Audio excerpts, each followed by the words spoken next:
Bismillahirrahmanirrahim.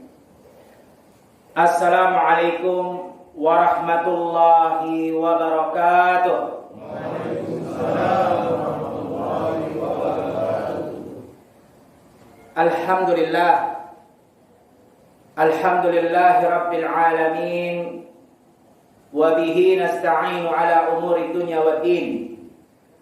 Wassalatu wassalamu ala rasulina wa habibina Muhammad ibni Abdillah wa ala alihi wa ashabihi wa man walah, amma ba'd.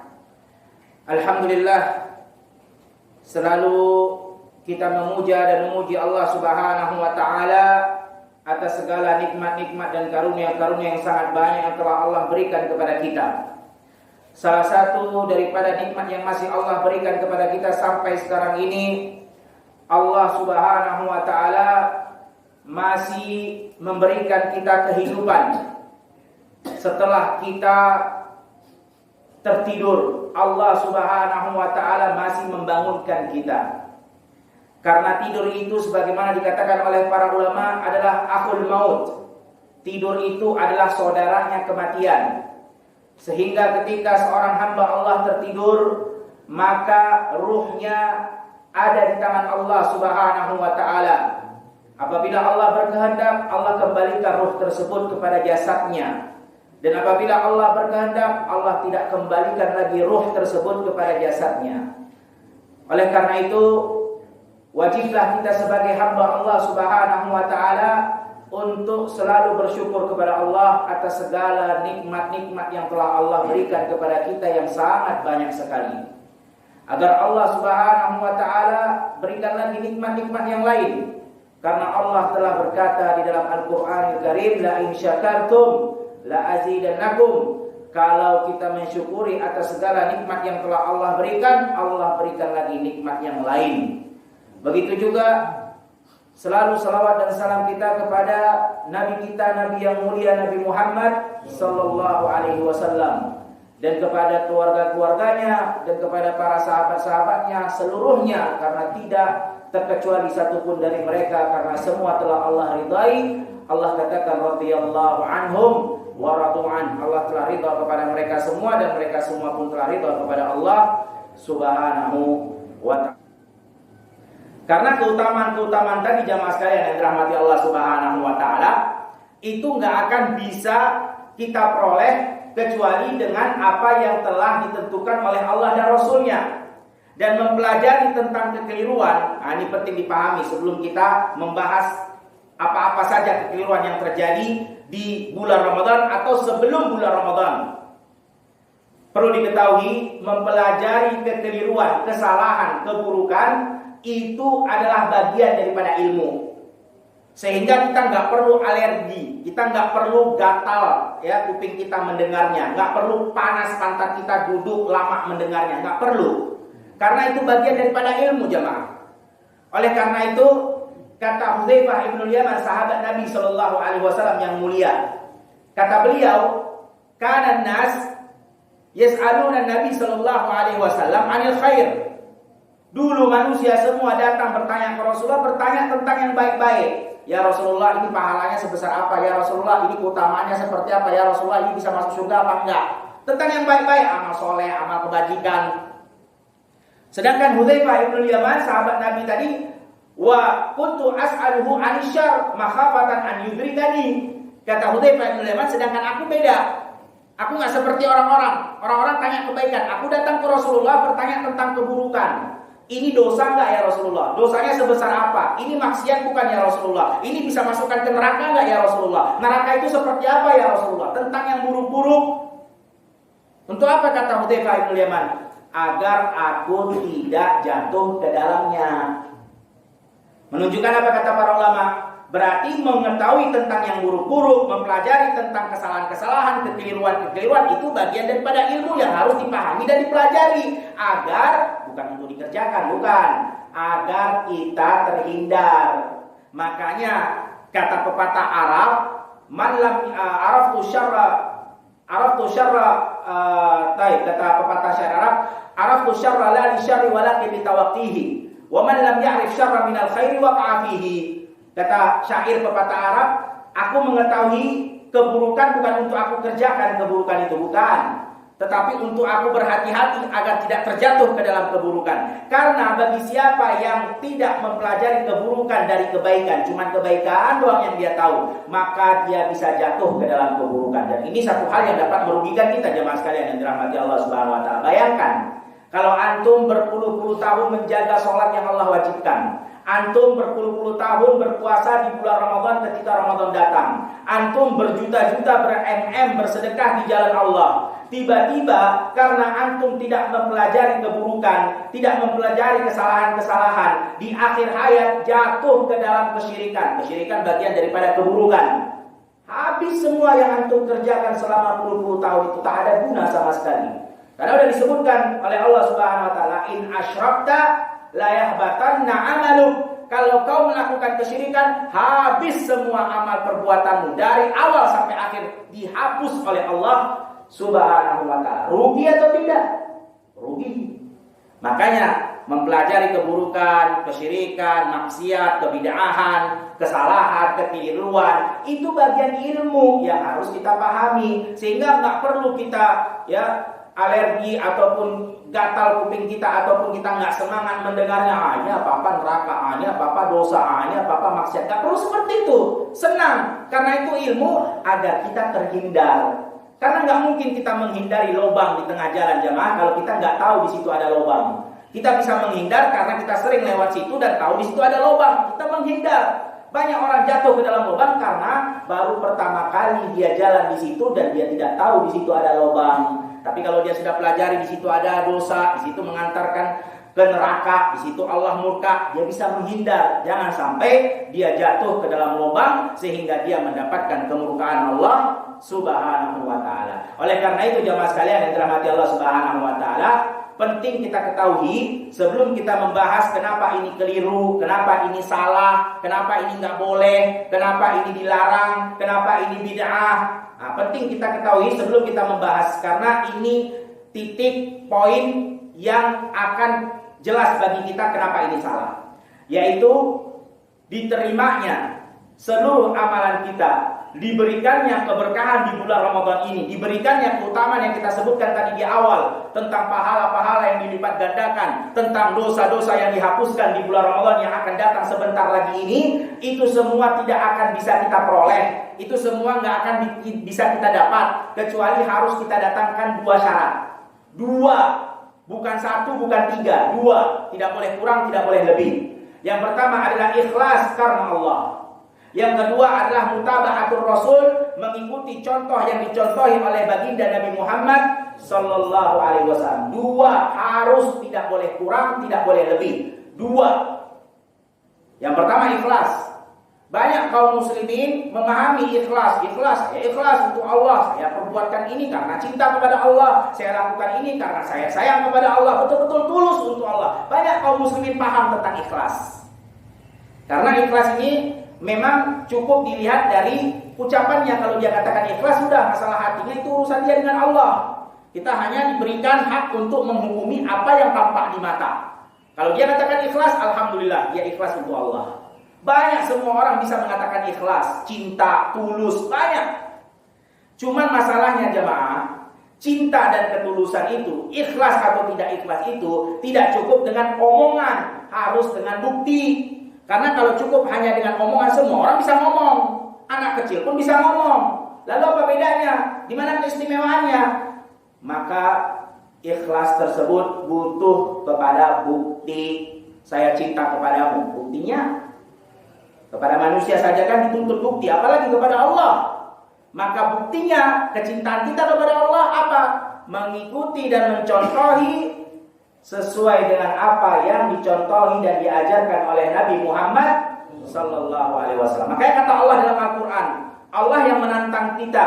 Dalam Al-Qur'an Al-Karim Allah berfirman, "Qul in kuntum tuhibbunallah." Katakan wahai Muhammad kepada umat-umatmu itu, kalau memang mereka itu cinta kepada Allah, tuhibbunallah, apa kata Allah? Kasih buktinya dong. Buktinya, fattabi'uni yuhibbukumullah wa yaghfir lakum dzunubakum. Ikuti Nabi Muhammad, baru aku cinta kalian dan aku ampuni dosa kalian. Berarti butuh bukti. Allah yang minta, Allah yang menuntut. Buktinya dong. Buktinya dengan mengikuti Rasulullah Sallallahu Alaihi Wasallam. Nah, yang menjadi permasalahan lagi, banyak juga kaum muslimin yang memahami tentang mengikuti Rasulullah. Kalau ditanya, iyalah Rasulullah, ya diikuti. Rasulullah, ya itu panutan saya, idola saya. Banyak kaum muslimin ngerti masalah itu. Cuman ketika ditanya, apa sih yang kamu ikuti dari Rasulullah? Kalau ditanya begitu mulai berpikir. Kenapa? Karena mengikuti Rasulullah juga nggak cukup dengan ucapan, harus juga dengan bukti. Nggak cukup kita katakan saya ikut kamu wahai Rasulullah, saya cinta kamu wahai Rasulullah, kamu adalah suri teladan saya Rasulullah. Nggak cukup cuma ngomong doang, buktinya mana? Nah, yang diikuti dari Rasulullah apa jamaah? Nah, ini yang sering ditanyakan kepada kaum muslimin, tapi mereka bingung. Kenapa? Karena mengikuti Rasulullah itu butuh belajar. Mengikuti Rasulullah itu nggak bisa hanya dengan ucapan. Maka ketahuilah, yang kita ikuti dari Rasulullah adalah cara beribadahnya. Ibadahnya Rasul itu yang kita ikutin. Kalau masalah dunia, Rasul sudah katakan, antum a'lamu bi umuri dunyakum. Kalian lebih tahu tentang urusan dunia kalian. Terserah kalian lah. Mau naik mobil terserah, mau naik pesawat terserah, mau naik kuda terserah, mau buat mobil bisa terbang terserah, mau buat makanan yang tidak pernah ada dirasa di dunia ini terserah. Kalau urusan dunia terserahlah. Yang penting tidak ada sangkut pautnya dengan agama. Kalau halal dan haram nggak boleh. Berkaitan dengan halal dan haram nggak boleh. Tapi kalau tidak ada kaitannya halal dan haram, mobil nggak ada kaitannya, naiklah mobil, terserah. Kata Rasulullah Sallallahu Alaihi Wasallam. Jadi yang diikuti apa dari Nabi Sallallahu Alaihi Wasallam?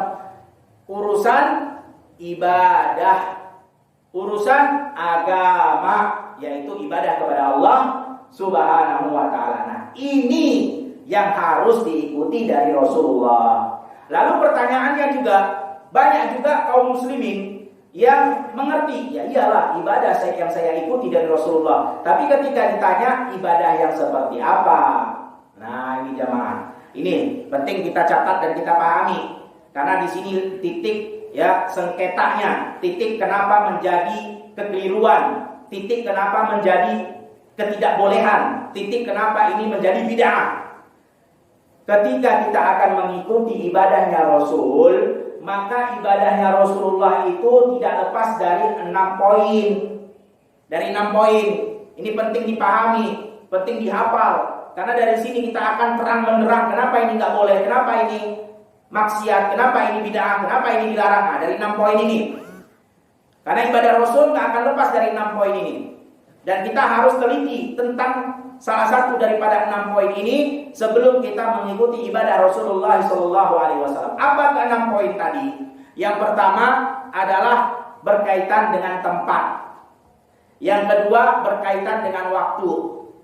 Yang ketiga berkaitan dengan jumlah. Yang keempat berkaitan dengan susunan. Yang kelima berkaitan dengan cara. Yang keenam berkaitan dengan jenis. Ibadah Rasul ini nggak lepas dari 6 poin.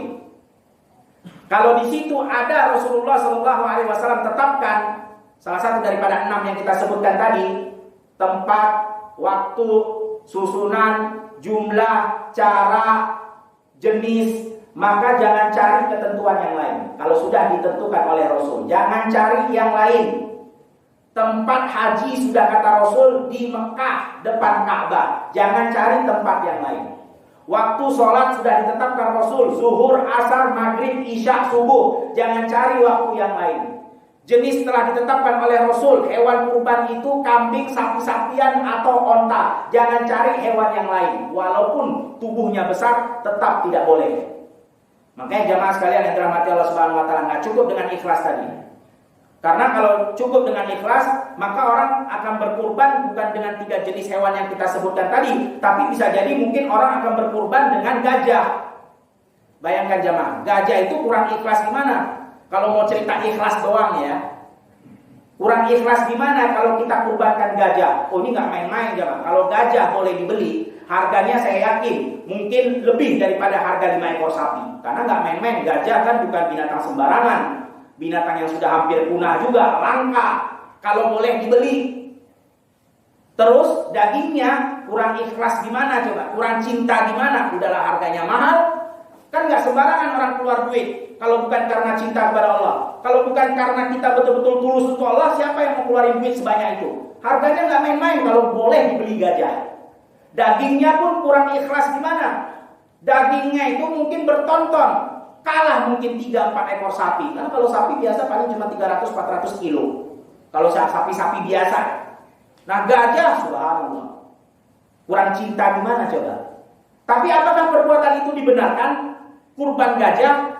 Enggak benar. Enggak benarnya dari sisi mana? Bukan dari sisi cinta dia kepada Allah, bukan. Bukan dari sisi dia ikhlas apa enggak ikhlas kepada Allah, bukan. Tapi dari sisi apa? Tak ada contohnya dari Rasul. Padahal di zaman Rasul sudah ada gajah. Li'ila fi Quraisy.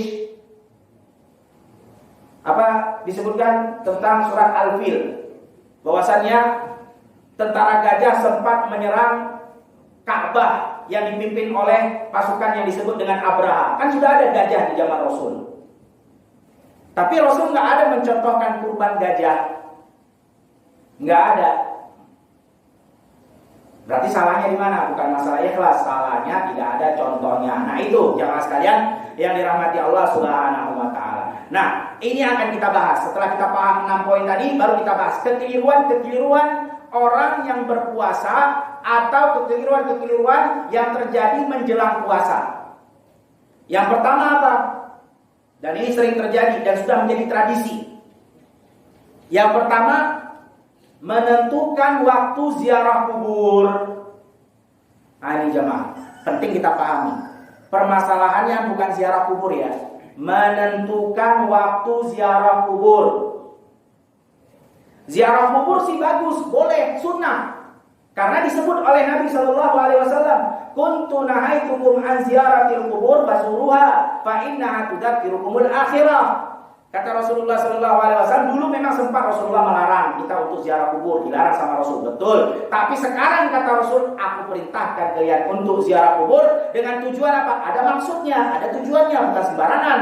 Agar kita mengingat tentang akhirat, agar kita ingat tentang kematian, bahwasannya cepat atau lambat pasti kita juga mati. Itu tujuannya. Datang ke kuburan biar kita nggak lalai. Kita ini hidup di dunia bukan selama-lamanya, bakal masuk juga ke dalam kuburan. Datanglah ke kuburan, lihatlah itu orang-orang yang sudah mati. Kita bakal seperti mereka juga. Nah itu tujuannya kata Rasulullah Shallallahu Alaihi Wasallam. Lalu letak nggak bolehnya di mana? Salahnya di mana? Kan sunnah tadi itu menziarahi kubur.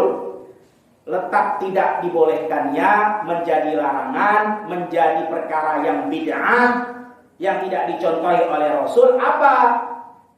Penetapan waktunya, bukan ziarah kuburnya. Tadi kita bilang penetapan waktu ziarah kubur ini sering terjadi menjelang Ramadan ataupun di awal Ramadan ataupun biasanya setelah Ramadan, Idul Fitri datang ziarah kubur ke makam orang tuanya. Bukan masalah ziarahnya yang nggak boleh, waktu penentuannya. Kan kita udah bilang tadi 6 poin, salah satunya adalah waktu. Rasul tidak mengatakan ziarahlah kubur sebelum datang Ramadan, nggak ada. Ziarah kubur aja kata Rasul. Berarti ziarah kubur kapan aja terserah. Jangan tetapkan sebelum Ramadan, apalagi di awal Ramadan, apalagi setelah Ramadan. Nggak ada. Nah ini jamaah. Berarti kita paham 6 poin tadi. Kalau kita paham, insya Allah kita ngerti di mana yang tidak bolehnya, di mana kesalahannya. Penentuan waktunya itu yang nggak boleh. Ziarah kubur kita tetapkan waktunya karena tidak ada penentuan waktu dari Nabi Shallallahu Alaihi Wasallam. Nah kalau kita bilang kan, tapi kan ini bagus lah, Rasulullah nggak mengerjakan, kita bilang bagus. Berarti sama saja kita bilang Rasulullah kurang bagus mengerjakan amal ibadah karena kan nggak dikerjakan oleh Rasulullah. Kita bilang ini bagus. Nah itu, makanya tadi kita bilang nggak cukup dengan namanya cinta, nggak cukup, tapi juga harus bukti mengikuti Rasulullah Shallallahu Alaihi Wasallam. Kalau kita bilang ini bagus, kenapa nggak boleh? Lah Rasulullah nggak kerjakan, berarti Rasulullah kurang bagus dong. Yang lebih paham bagus apa enggak, kamu dong. Padahal kita yakin Rasulullah adalah orang yang paling ngerti tentang hal-hal yang baik, paling semangat untuk mengerjakan hal-hal yang bagus. nggak pernah luput dari Nabi Shallallahu Alaihi Wasallam satu detik kebaikan pun, nggak pernah luput, pasti Rasulullah kerjakan. Nah ini nggak pernah dikerjakan Rasul, nah kita kerjakan, sama aja kita bilang oh dulu Rasulullah itu lagi malas. Pas dia itu kenapa nggak ke kuburan, lagi malas. Padahal kuburan banyak di zamannya Rasul. Nah saya sekarang yang lebih tahu dan saya yang lebih semangat daripada Rasul. Subhanallah. Ya hati-hati jamaah. Nah kemudian jamaah sekalian yang dirahmati Allah Subhanahu wa taala, sudahlah menentukan waktu ziaratul kubur itu tidak boleh, juga ditambah perbuatan-perbuatan yang sering terjadi ketika menziarahi kubur. Yaitu salah satunya apa? Menyiram air bunga ke kuburan dengan keyakinan ini dapat memberikan kehangatan, memberikan kenyamanan, memberikan keringanan kepada orang yang dikubur di dalam. Dan sebagian ada yang mengatakan Nabi Shallallahu Alaihi Wasallam memang pernah menancapkan pelepah kurma di kuburan seseorang yang sedang diazab. Itu hadisnya sahih, benar. Itu bukan hadis dhaif, itu hadis sahih.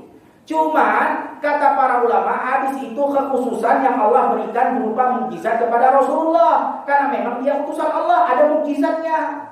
Nah kita siapa mau ringan-ringanin bebannya orang di kuburan? Kita aja belum jelas selamat apa celaka, neraka apa surga, siapa yang jamin? Siapa yang udah bilang saya pasti surga, saya bisa bantu orang? Siapa? Gimana caranya? Kita aja nggak ngerti nasib kita, gimana pengen nolong orang di kuburan, nyiramin air bunga katanya biar mendapatkan kedinginan. Kan lagi diazab biar dingin katanya. Subhanallah. Itu Rasulullah mukjizat Allah berikan kepada para nabi. Kita bukan nabi, kita orang biasa, nggak ngerti entah surga dan neraka ujungnya hidup kita ini, nggak ngerti. Nah itu jemaah. Nah ini berarti kalau tidak ada contohnya, berarti kita telah mengerjakan apa yang dikatakan Rasul, man amila amalan laisa alaihi amruna fahuwa rad. Siapa yang mengerjakan satu amalan yang tidak ada contohnya dari kami, maka tertolak sia-sia jemaah. Mau berapa galon juga siram itu di kuburan sia-sia, nggak ada gunanya. Ditambah lagi kalau kita yakin oh ini dari Nabi Shallallahu Alaihi Wasallam, berarti sudah berdusta. Rasul nggak pernah ngomong, dia katakan itu dari Nabi. Hati-hati kalau berdusta atas Nabi Muhammad Shallallahu Alaihi Wasallam. Hati-hati berdusta atas nama orang lain saja, bukan Nabi Muhammad, itu dihukum berat, apalagi atas Nabi Muhammad. Makanya kata Rasulullah Shallallahu Alaihi Wasallam, man kadzaba alayya muta'ammidan falyatabawwa maq'adahu minan nar. Siapa yang berdusta atas nama Nabi Muhammad, Nabi nggak pernah ngomong, dia bilang Nabi bilang, berarti dusta. Siapkan tempat duduknya di dalam api neraka Allah Subhanahu wa taala, kata Rasulullah Shallallahu Alaihi Wasallam. Karena namanya dusta, bohong itu nggak benar. Semua orang nggak suka kalau kita bohong, apalagi bohong atas Nabi Muhammad Shallallahu Alaihi Wasallam. Nah itu jamaah, hati-hati. Yang pertama sia-sia, nggak ada gunanya. Yang kedua, kalau kita yakin itu dari Rasul, pada Rasul nggak pernah mengatakan. Ditambah lagi dosa, persiapkan tempat duduk di api neraka Allah. Ini jemaah. Begitu pula, ditambah lagi dengan perbuatan yang juga memang nggak ada contohnya selain daripada menyiram air bunga di kuburan. Ditambah lagi membaca Al-Quran di kuburan. Loh, membaca Al-Quran masa nggak boleh? Bukan baca Qurannya yang nggak boleh. Kita udah bilang tadi ziarah kubur itu sunnah. Baca Quran itu memang dibaca, tapi masalahnya bukan membaca Qurannya. Kita udah bilang berapa tadi ada poinnya?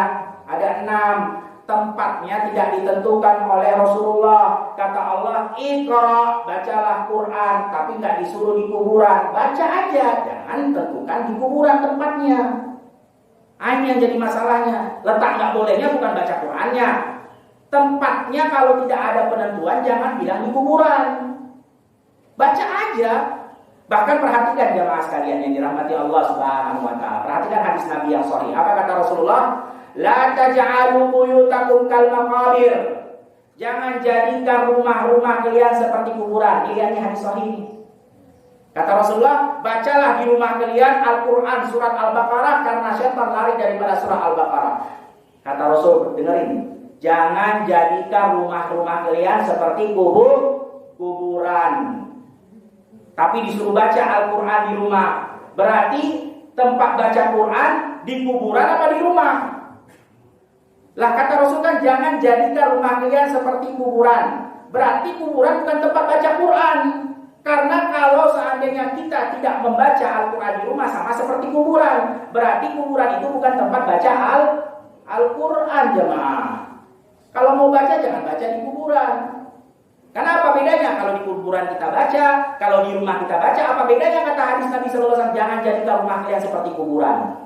Berarti rumah yang tidak dibaca Al-Quran adalah rumah yang sepi. Rumah yang tidak ada kehidupan layaknya kuburan. Karena kuburan bukan tempat baca Al-Quran. Nah itu pemahaman hadisnya jemaah sekalian yang dirahmati Allah Subhanahu wa Ta'ala. Jadi kita paham ya, bukan baca Qurannya yang nggak boleh. Baca Quran nggak ada masalah jemaah. Baca aja Quran baik, itu bagus, itu firman Allah Subhanahu wa Ta'ala. Ya, ziarah kubur aja. Tapi jangan pakai buat perkara-perkara yang tidak ada dicontohkan oleh Rasul, siram air lah dan lain-lain lah.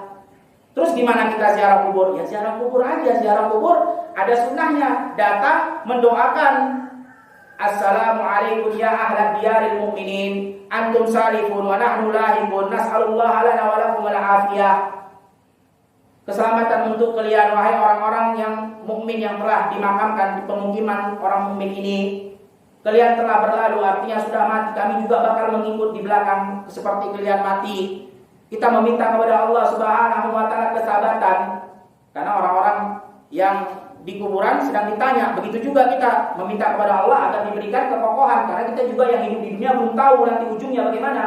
Karena dunia juga tempat ujian dan cobaan. Kita minta kepada Allah agar diberikan kekokohan untuk kami dan untuk kalian. Itu sunnah ziaratul kubur. Dan kita sudah sebutkan tadi tujuannya. Banyak ada orang bertanya, terus ngapain aja kita kalau ziarah kubur? Berdoa udah selesai. Lah, nggak baca Quran? Baca Quran di rumah. Kan kita udah bilang tadi di awal, ziarah kubur tujuannya ngapain? Untuk mengingatkan kita kepada kematian, kepada akhirat, biar nggak lalai, biar nggak lupa. Karena sibuk dengan dunia bisa melalaikan akhirat. Datang lihat kuburan, biar kita paham, kita juga bakal masuk ke dalam kubur. Itu tujuannya. Kalau doa di mana aja terserah. Nyampe, jangan dikira doa di samping makam kedua orang tua baru bisa nyampe. Lah siapa? Emang Allah Subhanahu wa Ta'ala seperti kurir, kalau kejauhan gak bisa ngantar.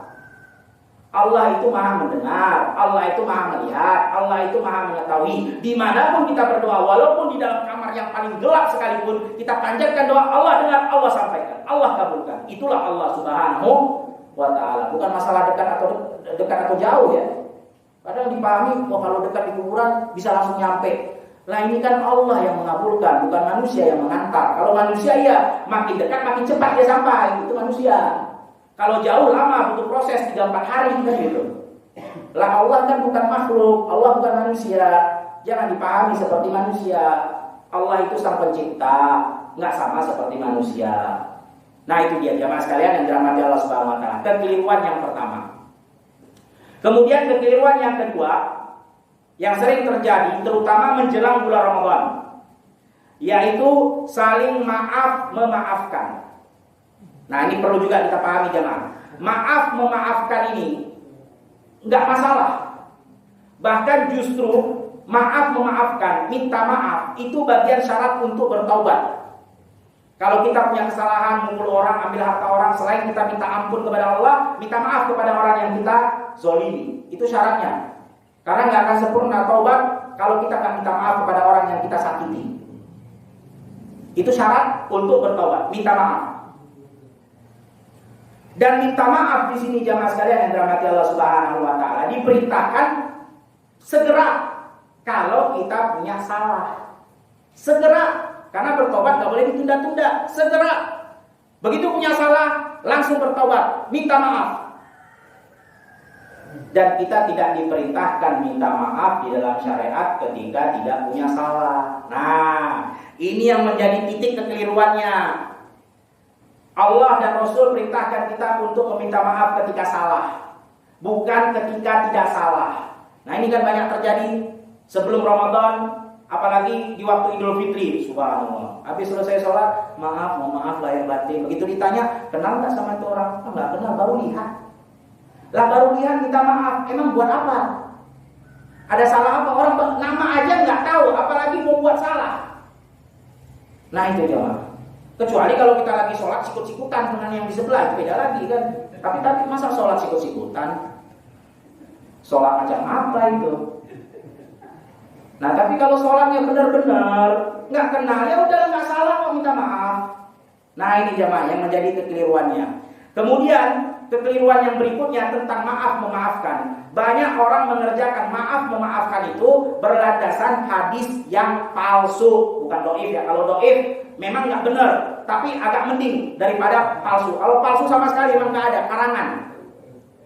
karangan manusia biasa, bukan Rasulullah SAW. Banyak orang mengerjakan maaf memaafkan dengan berlandasan hadis palsu. Nah, ini hati-hati. Hadis palsu ini palsu. Namanya palsu ngapain?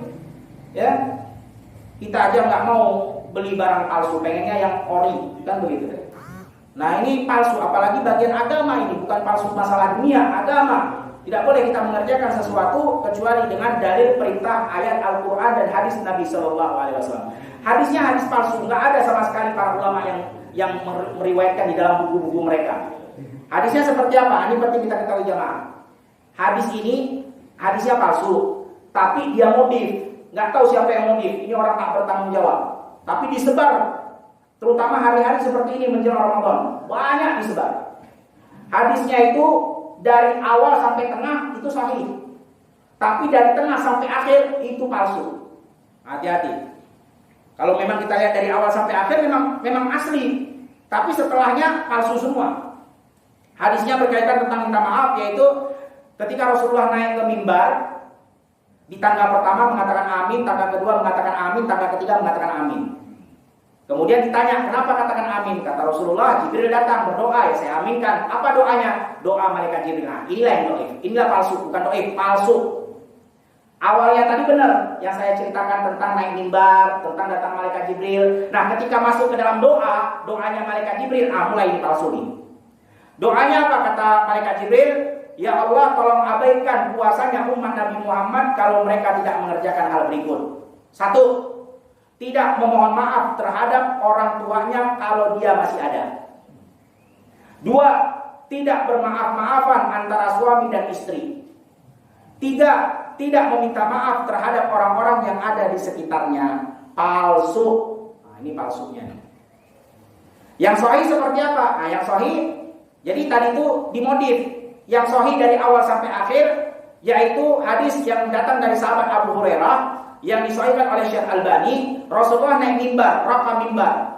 Tangga pertama amin, tangga kedua amin, tangga ketiga amin. Ditanya, kenapa amin ya Rasulullah? Kata Rasulullah, Jibril datang berdoa dan aku aminkan. Apa doanya? Nah, ini yang sahih. Kata malaikat Jibril, rahima ankum ri'in adraka Ramadan fansalaka minhu wa lam yughfar lah. Celaka, binasa, rugi orang yang ketemu bulan Ramadan selesai dari dirinya, tapi dia tidak mendapatkan ampunan dari Allah. Amin, kata Rasul. Kemudian doa yang kedua apa? Rahima ankum ri'in adraka walidayhi aw ahaduhuma wa lam yudkhilahul jannah. Celaka, binasa, rugi, hancur seseorang ketika menjumpai kedua orang tuanya atau salah satunya, tapi itu tidak membuat dia dimasukkan ke dalam surga. Celaka tuh orang. Amin, kata Rasul. Yang ketiga apa? Kata malaikat Jibril, rahima ankum ri'in dzukirta indahu wa lam yusalli 'alaika. Celaka, binasa seseorang ketika disebut nama engkau wahai Nabi Muhammad di hadapan dia, tapi dia tidak berselawat kepadamu. Celaka dan binasa dia. Kata Rasul, amin. Nah, ini yang benar. Ini yang sahih. Jadi hati-hati jamaah sekalian yang dirahmati Allah Subhanahu wa taala. Masalahnya tadi kita bilang bukan masalah motivasi ya. Motivasinya sih bagus ya. Untuk meminta maaf, untuk memaafkan, bagus itu syarat taubat itu. Motivasi yang bagus itu. Cuman masalahnya ini hadis palsu. Yang doif aja nggak boleh, apalagi yang palsu. Dan hati-hati, tadi kita sudah bilang ancamannya orang berbohong kepada Rasulullah bahaya. Siapa yang berdusta atas Nabi Muhammad, tempatnya duduknya di neraka. Sama orang aja nggak boleh bohong. Kalau bohong di pengadilan, berat hukumannya. Nggak ada bukti, bohong. Apalagi Rasulullah, utusan Allah Subhanahu wa taala. Hati-hati jangan, makanya jangan gampang main syarat-syaratnya. Ini motivasi bagus nih. Biar diberikan maaf, apalagi saya punya hutang nih, biar dimaafin hutangnya. Utang masalah lain, ini hadis palsu. Ya, antum tekan share, dusta, ikut dalam berdusta, bohong, siapkan tempat duduk di neraka. Bahaya. Nggak bertaubat habis sudah. Soalnya dia bohongnya bukan kepada sembarangan orang, kepada orang paling mulia, Rasulullah Sallallahu Alaihi Wasallam. Kemudian kekeliruan yang berikutnya sering terjadi menjelang Ramadan, seperti saat-saat seperti ini, ya, melakukan ritual-ritual khusus atau acara-acara khusus. Nah ini jemaah, tidak ada ritual khusus untuk menyambut bulan suci Ramadan. Ada sebagian tempat begitu. Mereka katakan, ayo kita mandi bareng biar kita suci sebelum datang Ramadan. Jemaah hati-hati, ya, mandi bareng di tempat umum itu tidak diperbolehkan, apalagi seorang wanita. Karena sudah ada hadisnya, kata Rasulullah SAW, la man kana yu'minu billahi wal yawmil akhir fala yadkhul halilatahul hammam. Siapa yang beriman kepada Allah dan hari akhir, jangan masukkan halilatahu. Halilatahu ini kata para ulama bisa istrinya, bisa adik perempuannya, bisa anak perempuannya, bisa bibinya. Pokoknya wanita yang sudah menjadi halal atau mahram untuknya. Jangan masukkan mereka, wanita-wanita itu, ke pemandian umum. Gak boleh. Khususnya wanita. Kenapa? Dikhawatirkan terbuka auratnya. Dan yang kedua, campur baur memang gak boleh antara laki-laki dan perempuan. Haram. Gak boleh. Nah ini pemandian umum seperti kolam renang, seperti sungai, tempat-tempat umum, tempat orang bercampur baur. Gak boleh, hati-hati jemaah. Kalau memang beriman kepada Allah dan akhirat, kata Rasulullah, jangan masukkan wanita-wanita tadi ke tempat pemandian umum. Kalau memang mereka mau mandi, mandilah di tempat yang khusus, di rumah kita, di kamar mandi pribadi kita, atau di kolam renang pribadi yang kita punya. Kalau memang kita punya kolam pribadi, kan gitu. Gak boleh dong. Begitu juga laki-laki. Wah, kalau laki-laki gak apa-apa, kan laki-laki semua sama-sama punya ini ya.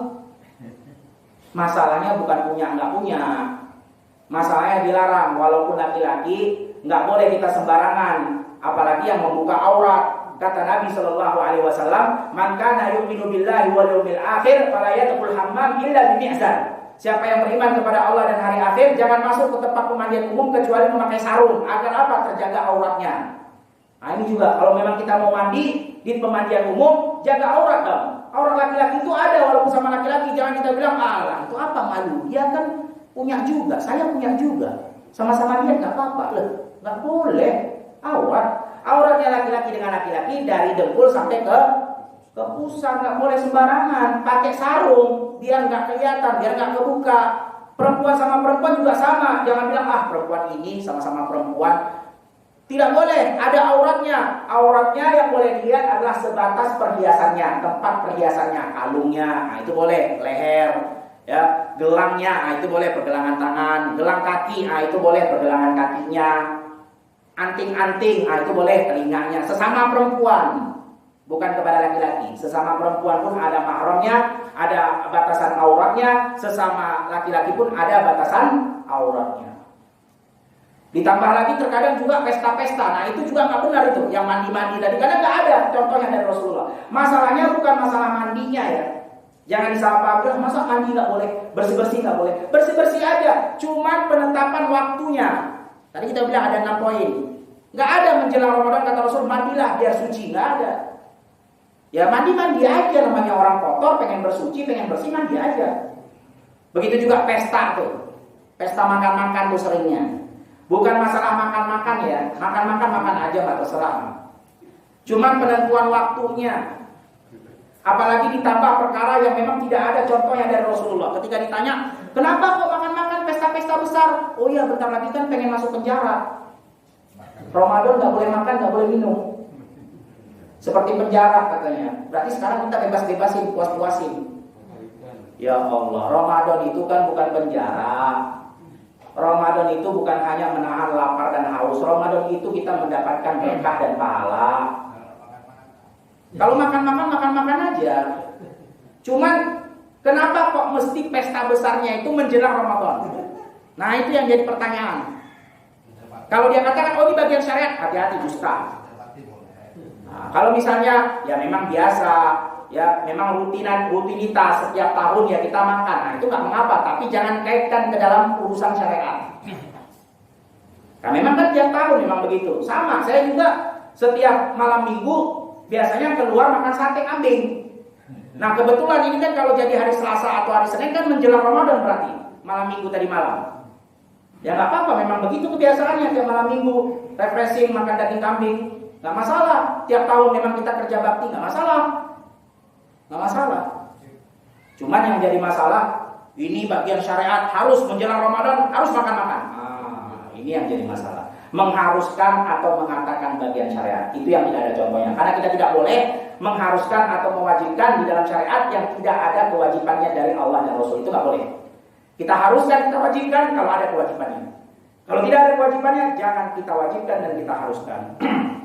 Kemudian jamaah sekalian yang dirahmati Allah Subhanahu wa taala, yang juga menjadi kekeliruan menjelang bulan Ramadan adalah bergampang-gampang menyebarkan hadis yang belum diketahui kesohihannya.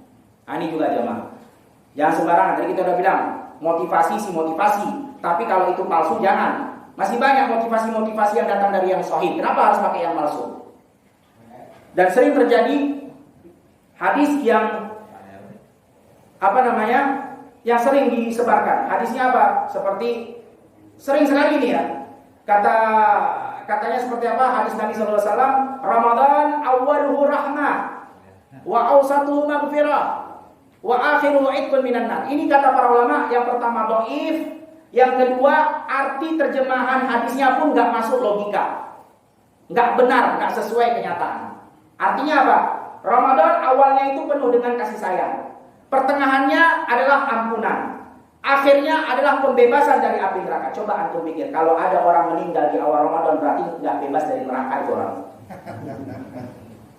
Lah ya kan akhir pembebasan dari api neraka. Lah dia mati di awal Ramadan, berarti masuk neraka, nggak bebas nih. Nah nggak masuk akal jamaah. Dan itu dhaif.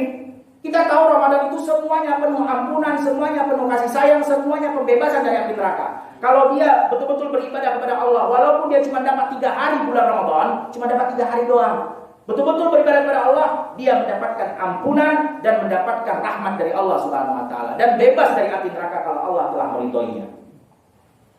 Bukan cuma di akhir doang, kan kasihan kalau orang mati di awal subhanallah. Nah ini jemaah. Ditambah lagi ada juga hadis dhaif yang lain. Banyak hadis-hadis dhaif yang disebarkan terutama menjelang Ramadan ini. Dan ini hadis pamungkas, dipakai sama orang-orang malas. Hadisnya apa? Naumus shaim ibadah. Tidurnya orang puasa ibadah. Habis sahur molor. Bangun-bangun azan maghrib, Allah Akbar, ibadah. Tidur aja, nggak usah bilang ibadah. Hadisnya dhaif. Dan ibadah Ramadan itu bukan tidur. Jangan salah. Lah, tapi kalau kita niat kita biar kita dapat stamina, dapat tenaga, bisa lagi beribadah, baca Quran, bisa lagi sholat sunnah, itu hadisnya bukan hadis yang dhaif tadi. Pakai hadis yang sahih. Innamal a'malu binniyat. Sesungguhnya amalan itu tergantung kepada niatnya. Kalau niat kita tidur biar kita mendapatkan tenaga kembali, mendapatkan stamina kembali untuk beribadah kembali, itu innamal a'malu binniyat. Bukan tidur puasa ibadah, itu dhaif. Ada juga hadis yang dhaif yang sering disebarkan, apa katanya maknanya seperti ini, sumu tasihu. Puasalah kalian maka kalian akan sehat. Ini juga hadisnya hadis yang palsu, bukan dhaif, palsu. Lah, tapi benar kok kata dokter orang yang puasa sehat. Betul, dari penelitian kedokteran. Oleh karena itu jangan katakan dari Nabi. Kata dokter puasa sehat. Nah, itu yang betul. Jangan bilang kata Nabi. Kalau kata Nabi nggak ngomong, bohong. Bohong tempatnya di neraka. Hati-hati dong. Apalagi kalau kita share, tambah parah. Ya, hati-hati. Memang sekarang bahaya ya, Bang. Memang teknologi alhamdulillah ya canggih ya, teknologi begitu dibuat sama Allah Subhanahu wa taala memudahkan urusan kita ya. Tapi hati-hati juga, saking canggihnya sekarang cukup dengan modal 1 jari saja untuk berbuat dosa, untuk menjadikan dosa itu jariah mengalir selalu. Cukup dengan jari, tinggal tekan tadi kebohongan tadi dari Nabi, padahal bukan kata Nabi, ngalir ke dosanya tuh. Orang sebarkan lagi. Oh, orang pertama siapa? Numpuk ke dia semua. Nah, jadi jamaah. Soalnya dustanya bukan dusta main-main nih. Bohong sama orang aja nggak boleh, apalagi kepada Rasulullah. Masalahnya Rasulullah. Sama orang aja nggak boleh, apalagi sama Rasulullah. Ya. Nah, kemudian jamaah sekalian yang dirahmati Allah Subhanahu Wa Taala, kekeliruan yang terjadi juga. Ini kita sampai pukul berapa nih?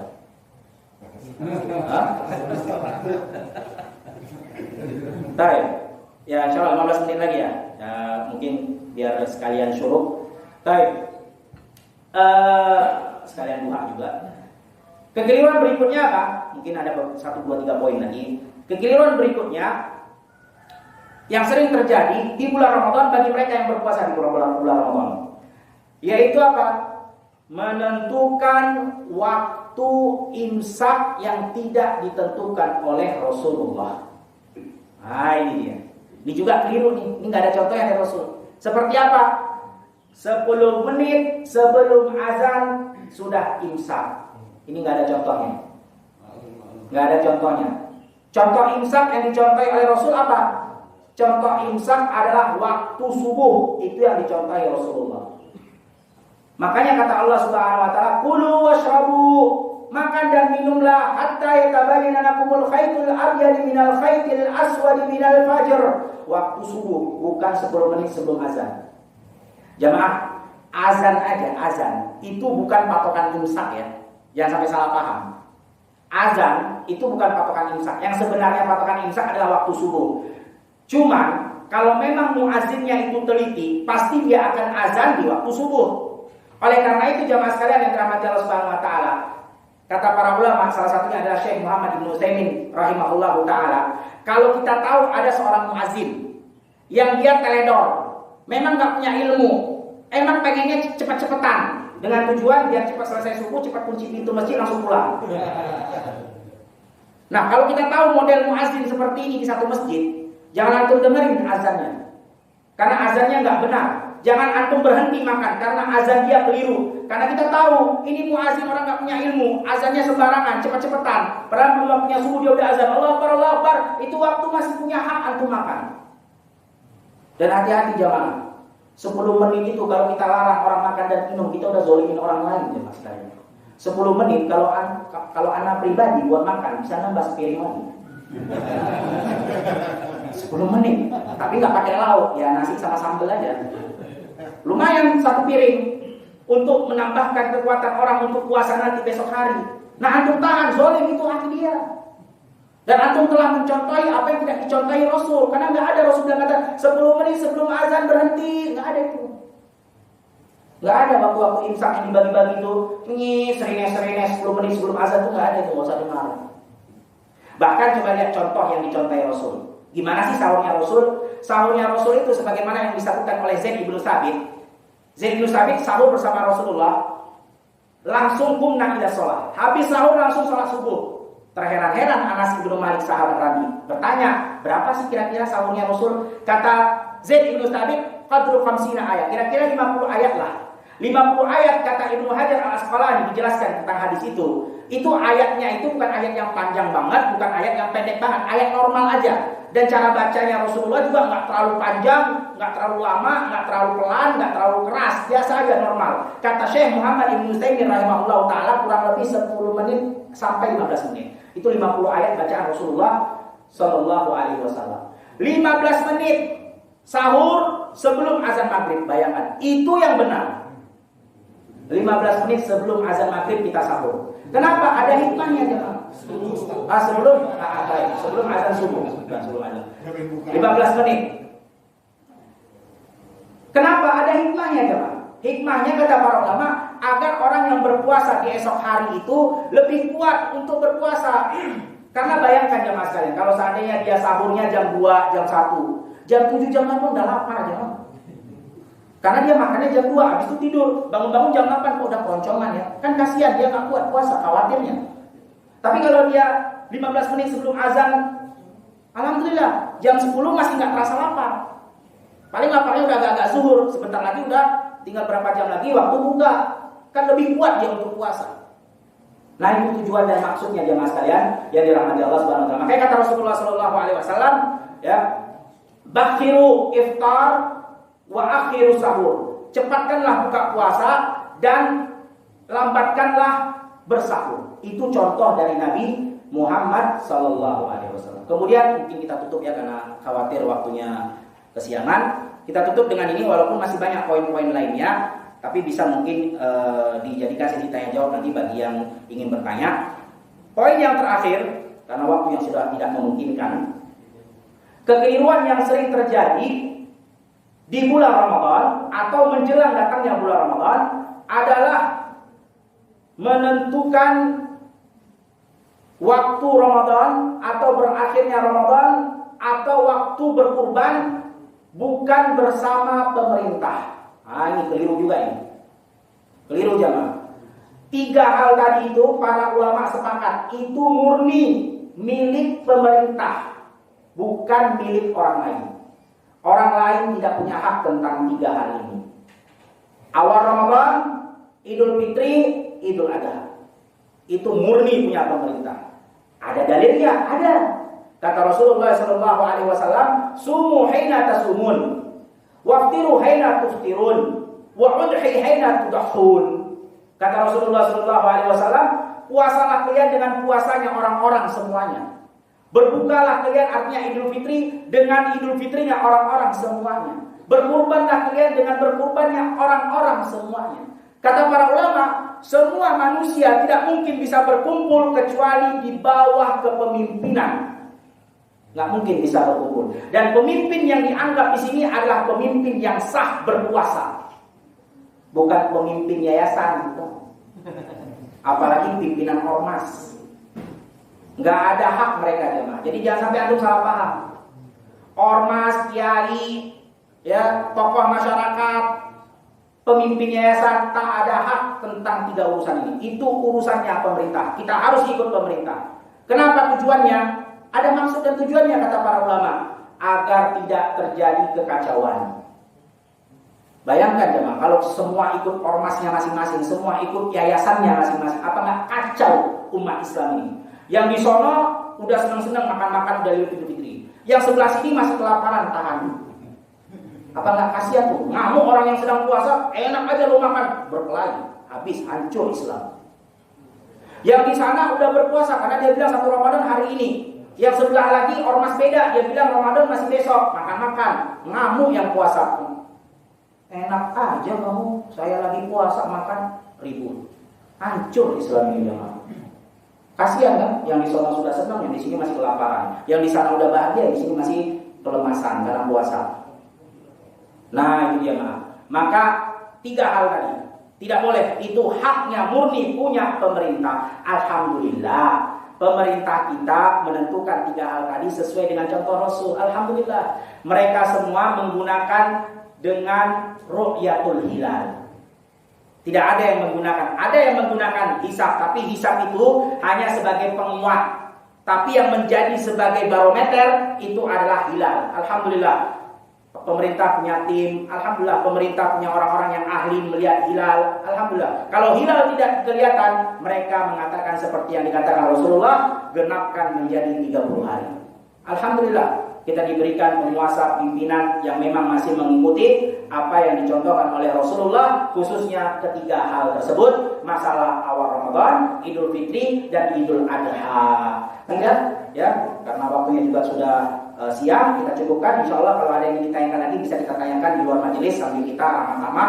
Wallahu a'lam bishawab. Kita tutup majelis sampai di sini dengan membaca doa kafaratul majelis. Subhanakallahumma wa bihamdika asyhadu an la ilaha illa anta astaghfiruka wa atubu ilaik. Assalamualaikum warahmatullahi wabarakatuh.